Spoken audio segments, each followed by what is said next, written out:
Hi everyone. So today is my 7th lecture. So today's lecture we focus on the point defining member functions.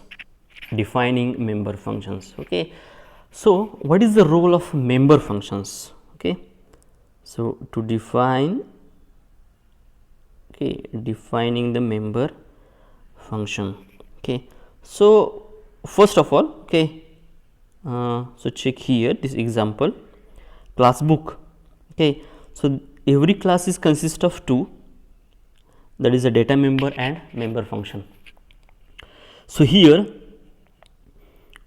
code, author and name, these three are the data member. Data member means those member that holds value, that holds data, we call them as data member. And member function, here it is accept and issue, these two are the member function. Even so the program that we already discussed here, this is the program that you know very well. So see here, class stud, that starts at row 3rd and that ends at row 18. So class stud that contains data member, roll number, age, fees, means these three are the in terms of C programming language, these three are the variables. So variable stores data. Likewise here also same in C++, variable we called as a data member. So roll number, age and fees, these members stores a data, so because of that it called as a data member. So next one, member function. So member function means what? Here the get data, show data. So see here, the get data, show data. So these two are the member function. So here today we are try to understand the point how to define a member function. So first this get data, show data. Likewise in last example, in a book, issue, accept. So these are the member function, and so member function are designed to manipulate the data member. The role of member function, here is the get data, show data, these are the two member function, and the role of these two are to manipulate a data member, to handle a data member. Means what comes under the manipulation? Means to assign a value to them, to assign value to the data member, or read value to the data member, or provide any calculations on a data member, that we call as a manipulation. बघा विद्यार्थ्यांनो, इथं आपण जो class बघितला आहे, class स्टूडच्या आतमध्ये role number, age आणि fees असं दिसतं तुम्हाला. तर त्याच्या अगोदर प्रायव्हेट दिसतं. हे प्रायव्हेट का? तर रोल नंबर, एज आणि फीज हे ह्या क्लास स्टूडमध्येच मिळवता येतं. म्हणजेच कुठं इथं आपण दिले त्याच्या खाली जे बघा गेट डेटाच्या आतमध्ये तुम्हाला enter roll number, age, fees, स्टूड असं दिले. त्याच्या खाली सी इनला रोल नंबर, एज आणि फीज असं दिले बघा. म्हणजे हे इथे मिळवले आपण, म्हणजे इथे घेता येतं काय? रोल नंबर, एज, फीज जे डेटा मेंबर आहेत ते प्रायव्हेटच्या खाली आहेत ते. तसंच पब्लिकच्या खाली जे आहेत, पब्लिकचा अर्थ गेट डेटा, शो डेटा हे फंक्शन्स, मेंबर फंक्शन्स हे कुठेही, म्हणजे क्लास स्टूड सोडून आणखी एखादा क्लास असता किंवा आणि किती क्लास असते तर त्याच्यामध्ये ते ॲक्सेस करता येतात. पण प्रायव्हेटमधला डेटा मात्र त्या क्लासमध्येच मिळवता येतो, दुसऱ्या क्लासमध्ये मिळवता येत नाही, तो मिळत नाही तुम्हाला. तर इथं गेट डेटा आणि शो डेटा हे दोन्हीही मेंबर फंक्शन आहेत. काय आहेत? फंक्शन आहेत. जर आपण सीचा विचार केला तर आपण फंक्शन म्हणतो, पण मेंबर फंक्शन म्हणजे काय? तर हा जो क्लास स्टूड आहे त्याचे मेंबर आहेत, ते त्याचे सभासद आहेत. जसे रोल नंबर, एज आणि डेटा मेंबर आहेत, म्हणजे ते पण सभासद आहेत. ज्यांना डेटा, ॲक्च्युअल डेटा जेव्हा प्रोग्राम रन होईल तेव्हा आपण रोल नंबर, एज आणि फीजला देतो, म्हणून त्याला डेटा मेंबर असं म्हणतो, जे डेटा होल्ड करतात, आपल्याकडे साठवून ठेवतात. आणि गेट डेटा आणि शो डेटा हे मेंबर फंक्शन आहेत, आणि त्यांचा उपयोग काय? That is used to manipulate data member. Manipulate म्हणजे काय? तर हाताळण्यासाठी. म्हणजे गेट डेटा, शो डेटा हे हाताळतात. कुणाला हाताळतात? रोल नंबर, एज आणि फीज, म्हणजे मेंबर फंक्शन हे डेटा मेंबरना हाताळतात. मी पुन्हा एकदा बोलतो बघा, मेंबर फंक्शन हे डेटा मेंबरना हाताळतात म्हणजे काय, तर त्यांना ते किंमत देऊ शकतात, व्हॅल्यू देऊ शकतात किंवा त्या व्हॅल्यू शो करू शकतात, दाखवू शकतात किंवा त्याच्यावरती एखादी प्रक्रिया प्रोसेसिंग कॅल्क्युलेशन्स करू शकतात. ओके, अशांना आपण मेंबर फंक्शन म्हणतो. जसं इथं गेट डेटा आहे, हा गेट डेटा काय करतो, इथं आपण सी आउट प्रिंट करतं, काय roll number age and fees of the student असं स्क्रीनवरती प्रिंट करतं. आउटपुट पण तुम्हाला दिसतं इथं. ओके, प्रिंट करतं. हे प्रिंट केल्यानंतर कर्सर ब्लिंक होत राहतो. मग आपण काय करतो, तिथं व्हॅल्यू देतो. व्हॅल्यू मग त्या सी इनमुळं काय होतं, ते कर्सर वेट करत राहतो. इनपुटसाठी ते वेट करतं की युजरनं रोल नंबर एज आणि फीज द्यावं. ओके, मग ते आपण ते देतो. म्हणजे हे करताना आपण कुणाचा उपयोग केला आहे, गेट डेटा या फंक्शनचा उपयोग केला आहे. म्हणजे गेट डेटा फंक्शन काय करतो, मॅन्युप्युलेट्स डेटा मेंबर, म्हणजे तो व्हॅल्यू त्यांना देण्याचं काम. जसं इथं गेट डेटाने काय दिलं, रोल नंबर एज आणि फीज यांना व्हॅल्यू देण्याचं काम, ही गोष्ट हाताळण्याचं काम त्याने केलं. तसंच शो डेटा म्हणून आहे, हा शो डेटा काय करतो, सी आउट वापरलं त्याच्यामध्ये, त्यामुळे तो प्रिंट करतो स्क्रीनवरती. म्हणजे शो डेटाचा उपयोग करून आपण काय करतो, या फंक्शनचा उपयोग करून, तर जो रोल नंबर एज आणि फीजला जी माहिती दिलेली आहे, लागू झालेली आहे, तीच तो काय करतो, दाखवण्याचं काम करतो, शो करण्याचं काम करतो, स्क्रीनवरती दाखवण्याचं तो काम करतो. ओके, तर ह्याचाच अर्थ manipulation of data member. Okay, so there are two ways. Okay, so where we can define this member function. बघा इथं दोन पद्धती आहेत ज्याचा उपयोग करून तुम्ही मेंबर फंक्शन डिफाईन करू शकता. ओके, तर पहिली इथं जर बघितलं आपण ह्या एक्झाम्पलमध्येच, तर हा गेट डेटा आणि शो डेटा हा कशाच्या आतमध्ये आहे, क्लास सुरू झाला आहे, क्लास स्टूड हा 3 नंबर लाईनला सुरू झाला आहे आणि तो संपला आहे कुठं, 18 नंबरच्या आतमध्ये. तर हा जो क्लास आहे स्टूड, जो 3 नंबरला सुरू झाला आहे आणि 18 नंबरला संपला आहे, तर हे जे गेट डेटा आणि शो डेटा फंक्शन्स आहेत हे ह्या दोन्हीच्या आतमध्ये आहेत. म्हणजे क्लासच्या ओपनिंग कर्ली ब्रॅकेट आणखी closing curly bracket, opening curly bracket आणखी क्लोजिंग कर्ली ब्रॅकेटच्या आतमध्ये हे गेट डेटा आणि शो डेटा आहेत. त्यामुळे ही सुद्धा एक पद्धत आहे. म्हणजे इथं गेट डेटा शो डेटा आपण डिफाईन केलेत, म्हणजे स्पष्ट केलेत, पूर्ण एक्सप्लेन केलेत. म्हणजे गेट डेटाचा कोड काय दिला आहे, शो डेटाचा कोड काय दिला आहे, तर that is called as a define, स्पष्ट करणे. Okay, to clearly specify what is the work of that function. Okay, so we call them as a defining or to define. So here in this example, get data show data that we define, okay, inside the class stud. इथं जर बघितलं तर class स्टूडचा opening curly bracket कुठं आहे, 4 number रोला तो opening curly bracket आहे. जो संपला आहे कुठं, 18 नंबरला संपला आहे. आणि ह्याच्या आतमध्येच आपण गेट डेटा आणि शो डेटा हे एक्सप्लेन केलेत. त्यामुळे ही जी एक पद्धत बघितली आपण, तर ही पद्धत इनसाइड द क्लास डेफिनेशन आहे. ओके, म्हणजे क्लासच्या आतमध्येच आपण गेट डेटा आणि शो डेटा हे डिफाईन केले आहेत, स्पष्ट केलेले आहेत. म्हणजे ॲक्च्युली क्लास फंक्शन डिफाईन करण्याच्या दोन पद्धती आहेत. एक outside the class definition, first one outside the class definition म्हणजे क्लासच्या बाहेर, आणि एक इनसाइड द क्लास. आता जर बघितले ह्या एक्झाम्पलमध्ये, तर गेट डेटा आणि शो डेटा हे दोन्हीही फंक्शन इनसाइड द क्लास, म्हणजे क्लास ओपनिंग कर्ली ब्रॅकेट 4 नंबरला सुरू आहे आणि क्लोजिंग कर्ली ब्रॅकेट 18ला आहे. तर याच्या आतमध्येच आपण ते स्पष्ट केले आहेत, म्हणून ह्याला म्हणायची ही पद्धत कुठली, inside the class definition. Okay, आणखी दुसरी एक पद्धत आहे आउटसाईड द क्लास. बघा ती तुमच्या नोट्समध्येच आपण बघूयात. ओके, सो इथं बघा, इथं हे एक्झाम्पल आहे, ह्या एक्झाम्पलमध्ये दोन्हीही दिले त्यांनी. ओके, इथं बघा ही जी काय आहे ह्या एक्झाम्पलमध्ये तुम्हाला ते त्यांनी दोन्ही दिले, inside the class as well as outside the class दिले आहे. ओके, तर तुम्हाला इथे फरक समजेल. बघा सुरुवातीपासून iostream.h, ओके, ही हेडर फाईल आहे. ओके, ज्याच्यामध्ये बऱ्याचशा स्टेटमेंटच्या कोड त्याच्यामध्ये असतो, जे सपोर्ट करते. नंतर क्लास आयटम घेतला आहे आपण. ओके, क्लास आयटम म्हणजे क्लास जेव्हा आपण डिफाईन करतो, सांगतो, तेव्हा आपण त्यासाठी क्लास कीवर्ड वापरतो आणि त्याच्यानंतर लगेच इमिडिएटली क्लासचं नाव येतं. तर इथं काय आयटम नावाचं मी क्लास केला आहे, एखादी वस्तू. आणि ओके, तो क्लासचा ओपनिंग ब्रॅकेट आहे. आता ओपनिंग ब्रॅकेटच्या आतमध्ये बघितलं तर INT नंबर आणि फ्लोट कॉस्ट हे दोन डेटा मेंबर आहेत.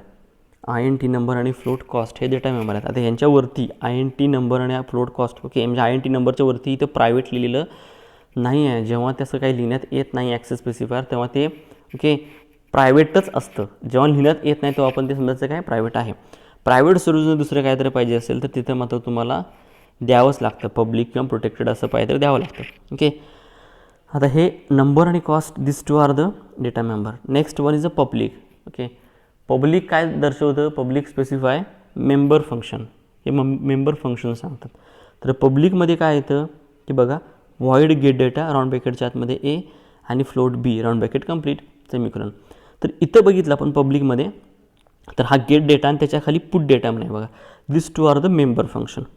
पण इथं पाहायला मिळतं काय बघा, व्हॉइड गेट डेटा ब्रॅकेटच्या आतमध्ये राऊंड ब्रॅकेटच्या आतमध्ये INT आणि INT आणि फ्लोट बी हे दोन आर्ग्युमेंट आहेत.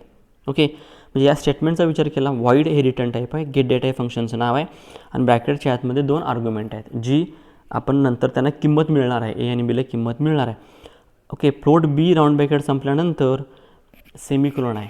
ह्याचा अर्थ हा फंक्शन, तर इथं तुम्हाला कर्ली ब्रॅकेट दिसत नाही. ओके, तर ह्याची याचा अर्थ असा की गेट डेटा हा फंक्शन इथं फक्त डिक्लेअर्ड केला आहे, तो डिफाईन केलेला नाही आहे. म्हणजे थोडक्यात फक्त तो कसा, एक फक्त ओव्हरव्ह्यू फक्त दिला आहे तुम्हाला, तो कसा. ओके, पण तो कशा प्रकारचा असेल हे थोडक्यात सांगितलं आहे. तो काय आहे नक्की, त्याचा कोड काय आहे, तो काय हाताळतो हे सांगितलेला नाही आहे. तर ही फक्त स्टेटमेंट डिक्लेरेशनची आहे, थोडक्यात सांगितलेली आहे. त्याच्याच खाली जो पुट डेटा आहे बघा, void put data round bracket. Put data फंक्शनचं नाव आहे, व्हॉइड ही रिटर्न टाईप आहे.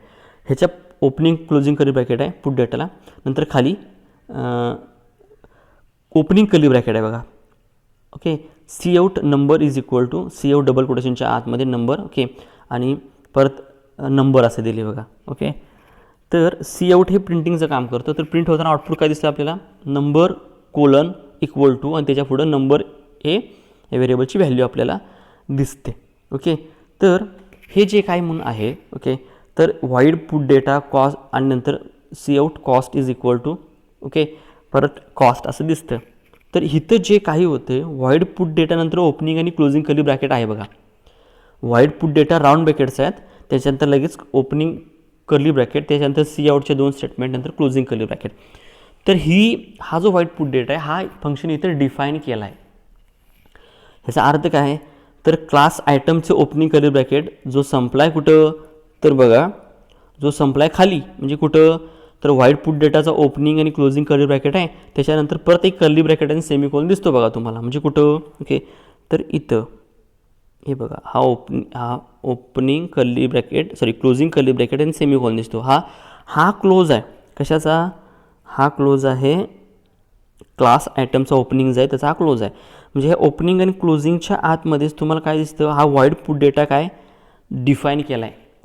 म्हणजे व्हॉइड पुट डेटाचा पण आपल्याला ओपनिंग आणि क्लोजिंग कर्ली ब्रॅकेट दिसतो, म्हणजे तो स्पष्ट केला आहे. पण तेच व्हॉइड गेट डेटा, तर तुम्हाला ओपनिंग आणि क्लोजिंग कर्ली ब्रॅकेट दिसत नाही. कर्ली ब्रॅकेट बोलतो मी, राऊंड ब्रॅकेट नाही दिसत नाही. याचा अर्थ तो फक्त डिक्लेअर केला आहे. तर हे इथं काय होतं की हा पुट डेटा हा इनसाइड द क्लासच्या आतमध्येच काय केला आहे, तो स्पष्ट केला आहे, डिफाईन केला आहे. ओके, जो बघा आता इथं थोडं बघितलं तुम्ही, व्हॉइड गेट डेटा जो आहे बघा. ओके, आता त्याच्या पुढे बघा, क्लास आयटमचा क्लोजिंग कर्ली ब्रॅकेट आहे. व्हॉइड पुट डेटाचं ओपनिंग क्लोजिंग संपल्यानंतर क्लोजिंग कर्ली ब्रॅकेट सेमिकोलन आहे. ओके, जो क्लासचा क्लोज आहे, म्हणजे क्लासचा संपला. ओके, तर क्लासच्या बाहेर, आउटसाईड द क्लासच्या बाहेर, आता मी परत काय करतो बघा, व्हॉइड आयटम, व्हॉइड हे रिटर्न टाईप आहे, आयटम हे क्लासचं नाव आहे. ओके, नंतर 2 वेळा कोलन आहे, 2 वेळा कोलन आहे, त्याला स्कोप रिझोल्युशन ऑपरेटर असं म्हणतात. त्याला काय म्हणतात, स्कोप रिझोल्युशन ऑपरेटर असं म्हणतात. ओके, आणि त्याच्या पुढं गेट डेटा म्हणून आहे बघा. म्हणजे जो क्लास आयटममध्ये गेट डेटा जो डिक्लेअर्ड केला आहे, तो डिफाईन कुठे केला आहे, त्याची व्याख्या कुठं स्पष्ट केली, तो काय करतो हे इथं केली आहे. म्हणजे क्लासच्या बाहेर, outside the class, get data round ब्रॅकेटच्या आतमध्ये INT आणि float B round bracket complete. Okay, त्याच्यानंतर पुढं ओपनिंग कर्ली ब्रॅकेट. आता इथे दिसतो बघा तुम्हाला ओपनिंग कर्ली ब्रॅकेट. तर इथं ओपनिंग कर्ली ब्रॅकेटचा अर्थ, जिथं जेव्हा ओपनिंग कर्ली ब्रॅकेट येतो तेव्हा त्याची डेफिनेशन सुरू होते, म्हणजे तो फंक्शन कशा प्रकारे हाताळणार आहे, त्याची व्याख्या काय हे दिसतं. तर इथं फंक्शनमध्ये काय लिहिले मी, number is equal to A.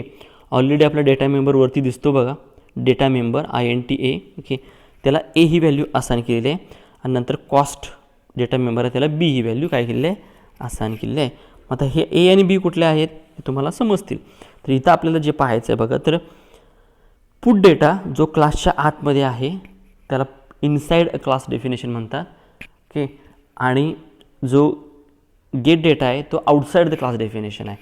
But when you are defining a function outside the class, here, that is the get data. So whenever you are defining a member function outside the class, then okay, one thing that user must okay to include membership identity label, and that label is okay void item scope operator get data, or void item 2 times colon get data round bracket int a and float b.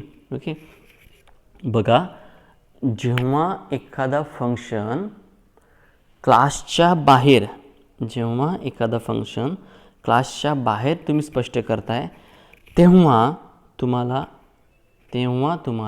Okay function और identity label, okay membership identity label, म्हणजे तो सभासद कुणाचा आहे हे ओळखण्यासाठी म्हणून तुम्हाला एक लेबल द्यावं लागतं. म्हणजे कुठला, तर गेट डेटा हा फंक्शन आहे. हा फंक्शन ॲक्च्युली कोणाचा आहे, आयटमचा आहे, पण तो त्या क्लासच्या बाहेर ओपनिंग आणि क्लोजिंग कर्ली ब्रॅकेटच्या बाहेर तुम्ही डिफाईन करताय, तेव्हा तुम्हाला हे द्यावं लागतं. हे कुठलं, म्हणजे ही स्टेटमेंट आहे बघा. ओके, हे बघा, हिला म्हणायचं, ही जी स्टेटमेंट आहे व्हॉइड आयटम गेट डेटा, ह्या स्टेटमेंटला म्हणायचं मेंबरशिप आयडेंटिटी लेबल. म्हणजे मेंबरशिप म्हणजे काय, तर ही स्टेटमेंट काय सांगते तुम्हाला, व्हॉइड हे रिटर्न टाईप सांगते, आयटम म्हणजे काय हे क्लासचं नाव सांगते, आणि आयटममधला गेट डेटा हा काय सांगते, ती फंक्शन आहे. आयटम या क्लासचा गेट डेटा हे फंक्शन आहे, हे दाखवण्याचं काम आहे, लक्षात ठेवा.